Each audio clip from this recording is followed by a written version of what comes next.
Je vais ouvrir. Vous êtes venu me voir il y a 2 ans pour ce film que... Je ne savais pas du tout que vous étiez un docte philosophe de la psychanalyse.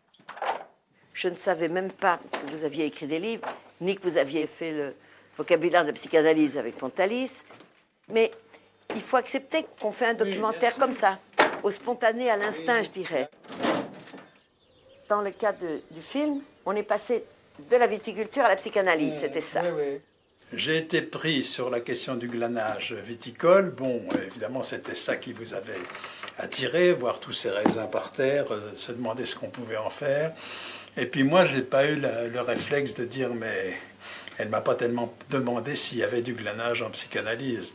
Et c'est pourtant ça qui manquait dans ce que je vous ai dit. Quand je suis partie d'ici, j'ai dit, mais quelle sotte je suis. Je me suis dit aussi, quelle sotte je suis de ne pas avoir pensé à cela, vous savez. Le métier d'analyste, lorsqu'il fait de l'analyse, je veux dire, selon les règles freudiennes, entre divan et fauteuil, c'est véritablement, on peut penser que c'est une espèce de glanage. C'est pas excessif de dire cela. C'est-à-dire que ce à quoi nous faisons attention, c'est ce à quoi personne ne fait attention. C'est ce qui tombe du discours. Il y a le laisser tomber et il y a le ramasser.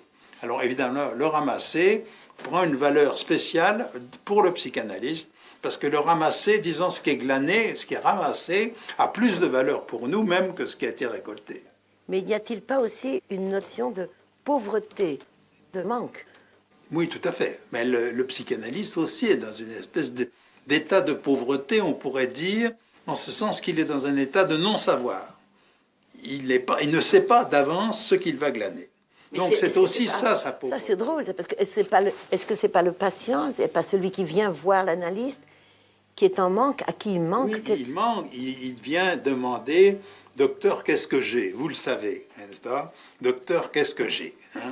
Mais le docteur qui est là ne sait pas davantage ce qu'il a. Et c'est ça qui est merveilleux. C'est-à-dire que les deux sont pauvres, les deux sont pauvres de savoir.